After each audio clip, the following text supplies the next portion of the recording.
Hello guys, आज मैं आपको सुनाने जा रही हूँ पुस्तक धन कमाने के 400 तरीके। अध्याय 20 फैक्ट्री एक्ट के अंतर्गत पंजीकरण।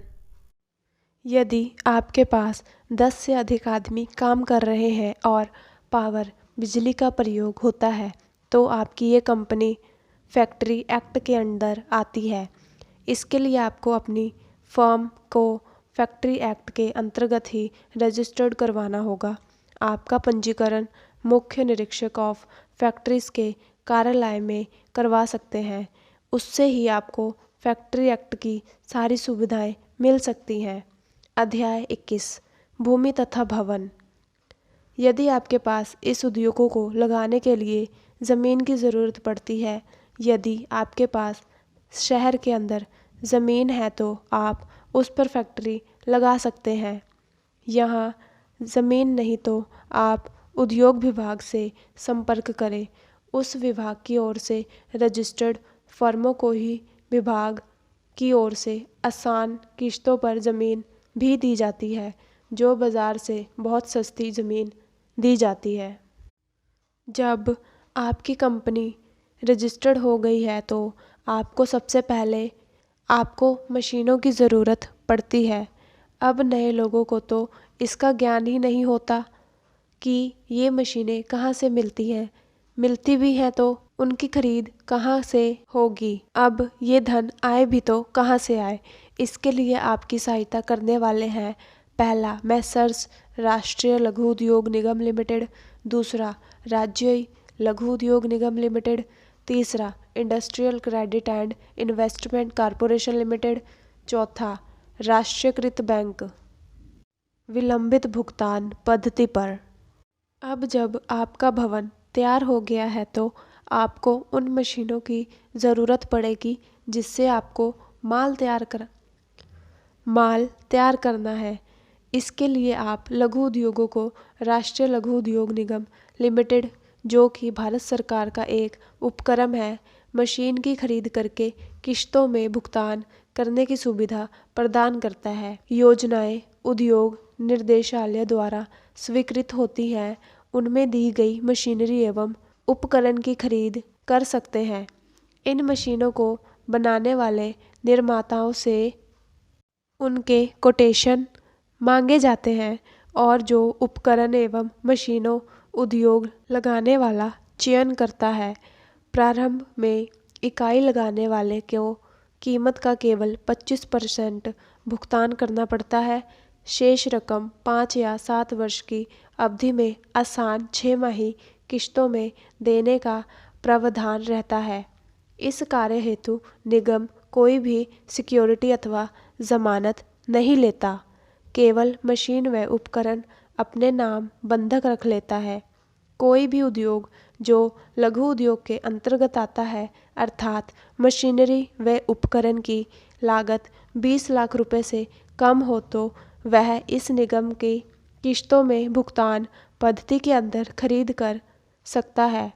निगम द्वारा पुरानी मशीनरी की खरीद पर कोई सुविधा प्रदान नहीं की जाती। ये सुविधा प्राप्त करने के लिए आपको एक विशेष फॉर्म पर निगम को आवेदन करना पड़ता है, जो निगम से निर्धारित मूल्य देकर लिया जा सकता है।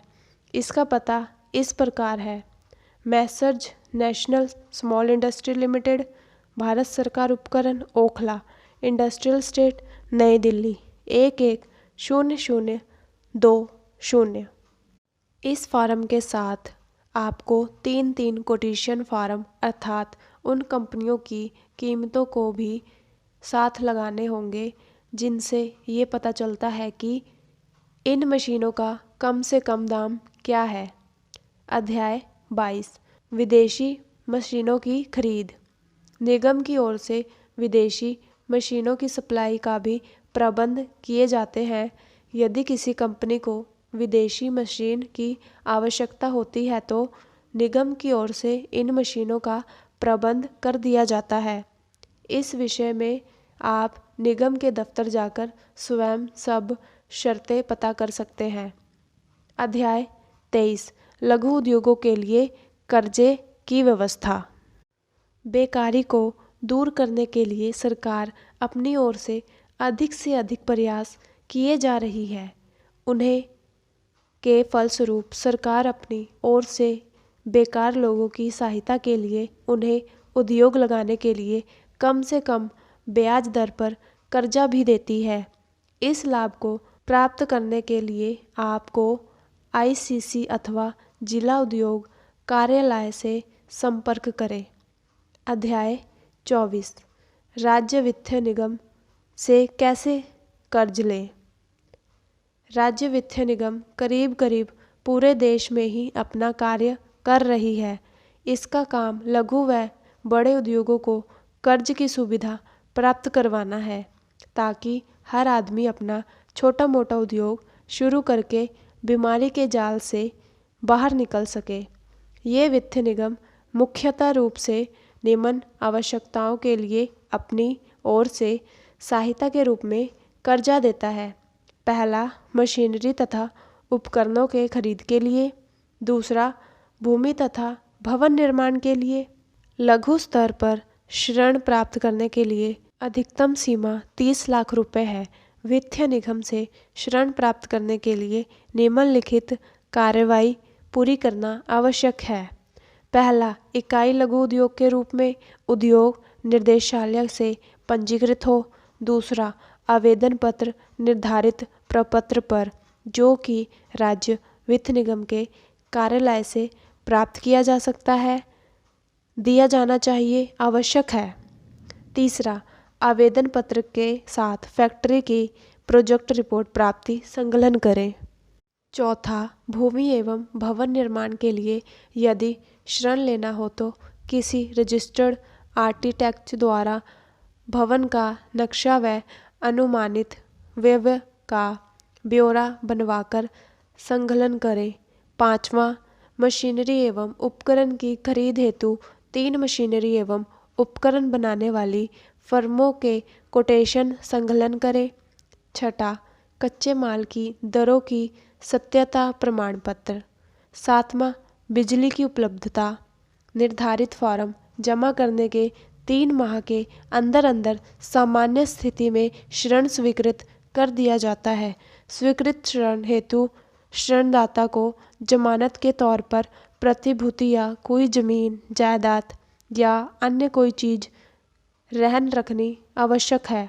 निगम द्वारा ऋण विभिन्न टुकड़ों में दिया जाता है। इस ऋण पर न्यूनतम ब्याज की दरें लागू होती हैं। अध्याय 25 कच्चे माल का कोटा। उद्योग को सुचारू रूप से चलाने के लिए ऐसे कच्चे माल जो कि खुले बाजार में उचित दरों पर उपलब्ध नहीं है और बाजार में कमी है, उनका सरकार द्वारा इकाइयों को कोटा बांधा दिया जाता है, ताकि इकाई का कार्य कच्चे माल के कारण ना रुके।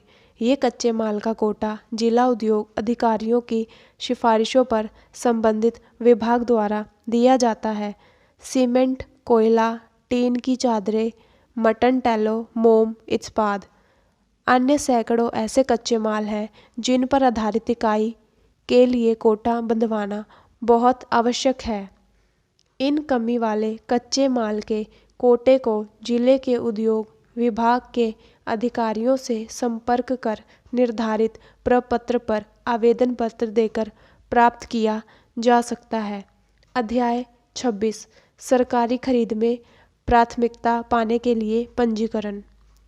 सरकार द्वारा खरीद किए जाने वाले सामानों को खरीद में लघु उद्योग अपना पंजीकरण करवा कर प्राथमिकता के आधार पर अपना उत्पादन विक्रय करने में सहायता प्राप्त कर सकते हैं।